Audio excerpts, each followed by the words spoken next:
Hello everyone, आज हम discuss करेंगे स्टोक्स थ्योरम के बारे में। According to Stokes theorem, the line integral of the tangential component of vector A around a close path L is equal to the surface integral of the normal component of curl A over the surface S enclosed by the path L। ये जो Stokes theorem होता है उसके according जो line integral होता है किसी vector A का around the close path L वो इक्वल होता है सरफेस इंटीग्रल ऑफ कर्ल ए के। ठीक है, ये बेसिकली स्टोक्स थ्योरम के अकॉर्डिंग होता है। बेसिकली क्या होता है कि लाइन इंटीग्रल ऑफ वेक्टर ए जो होता है around a close path L वो इक्वल होता है सरफेस इंटीग्रल ऑफ कर्ल ए के। ठीक है, अभी हम लोग इसको प्रूफ करते हैं। तो उसके लिए हम लोग एक आर्बिट्रेरी सरफेस को कंसिडर करते हैं। ठीक है, ये जो है वो बेसिकली क्या है, आर्बिट्रेरी सरफेस है। ठीक है, इसको हम लोग डिवाइड करते हैं डिफरेंशियल एलिमेंटल एरिया में, स्मॉल डिफरेंशियल एलिमेंटल एरिया में। ठीक है, और उसको हम लोग नेम दे देते हैं DS1, DS2, DS3, DS4 ऐसे करके DSN तक। ठीक है, जैसे कि हम लोग यहाँ पे देख सकते हैं, एक हम लोग क्या लिए हैं, आर्बिट्रेरी सरफेस लिए हैं, इसको क्या किए हैं, डिवाइड किए हैं और उसको हम लोग नाम दे दिए हैं डिफरेंशियल जो एलिमेंटल एरिया है उसको DS1, DS2, DS3, DS4। ठीक है,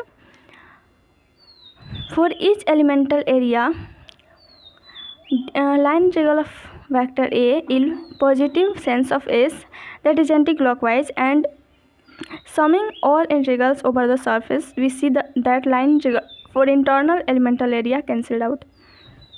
और उसके बाद हम लोग क्या करते हैं कि इसका जो भी लाइन इंटीग्रल होता है, जो स्मॉल जो एलिमेंटल एरिया होता है उसको हम लोग क्या लेते हैं, पॉजिटिव लेते हैं। मीन्स कि उसका हम लोग डायरेक्शन जो है उसको हम लोग एंटी क्लॉकवाइज लेते हैं। मान लेते हैं कि इस सरफेस का हम लोग जो डायरेक्शन है उसको एंटी क्लॉकवाइज लेते हैं, तो ये जो स्मॉल जो डिफरेंशियल एलिमेंट है एरिया है उसका भी तो जो डायरेक्शन होगा वो एंटी क्लॉकवाइज होगा। तो सबका जो डायरेक्शन होगा क्या होगा, एंटी क्लॉकवाइज होगा। ठीक है, कुछ इस तरह से होगा। ठीक है,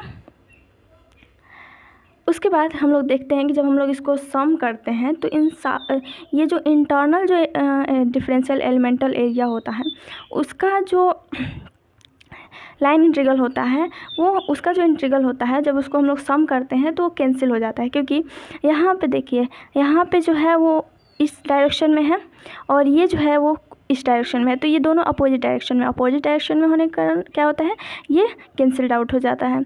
वहीं यहाँ पे इस डायरेक्शन में है और इसका डायरेक्शन इस टाइप है, तो ये भी क्या होगा, कैंसिल आउट हो जाएगा।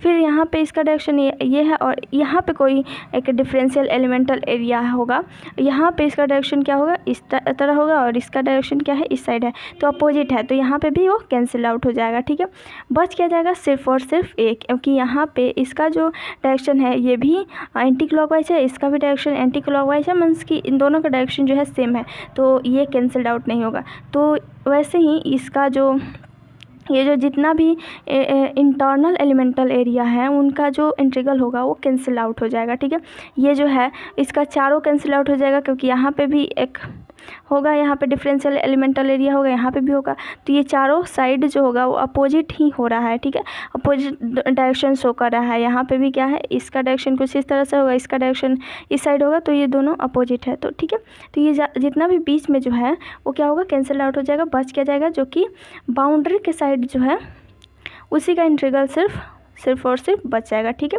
जो यहाँ पे होगा उसी का जो इंटीग्रल होगा वो बच जाएगा, बाकी सब कैंसिल्ड आउट हो जाएगा। ठीक है,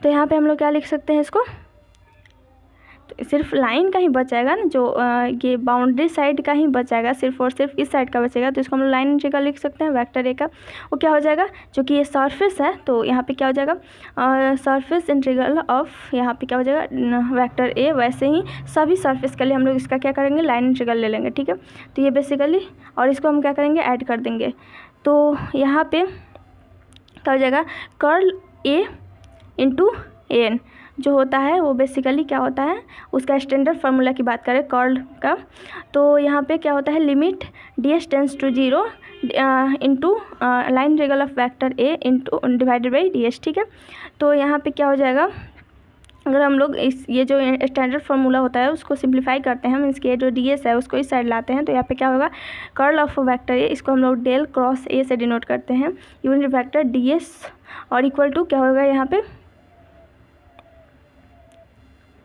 ये जो है क्या हो जाएगा, ये जो है पूरा उसको हम लोग यहाँ पे, ये जो पूरा है ये बेसिकली क्या होगा, यहाँ पे लाइन इंटीग्रल हो जाएगा, लाइन इंटीग्रल ऑफ वेक्टर ए।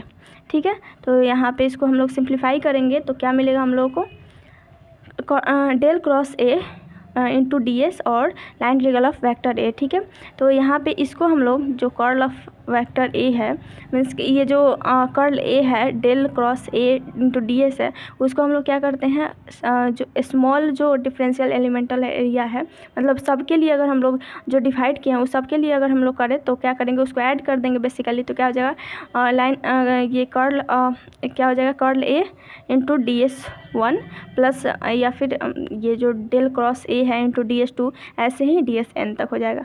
तो इसको हम लोग, ये जो है ये प्लस का सिंबल है तो इसको हम लोग इंटीग्रल से डिनोट कर सकते हैं। तो यहाँ पे क्या हो जाएगा, line integral of vector A equal to, या चूँकि ये सरफेस है, ठीक है, तो सरफेस इंटीग्रल ऑफ ये जो कर्ल था वो कर्ल ये, तो इससे हम लोग यहाँ पे ये प्रूफ हो गया कि जो लाइन इंटीग्रल होता है वेक्टर ए का वो इक्वल होता है सरफेस इंटीग्रल ऑफ कर्ल ए के। ठीक है, तो आज के लिए बस इतना ही, थैंक यू।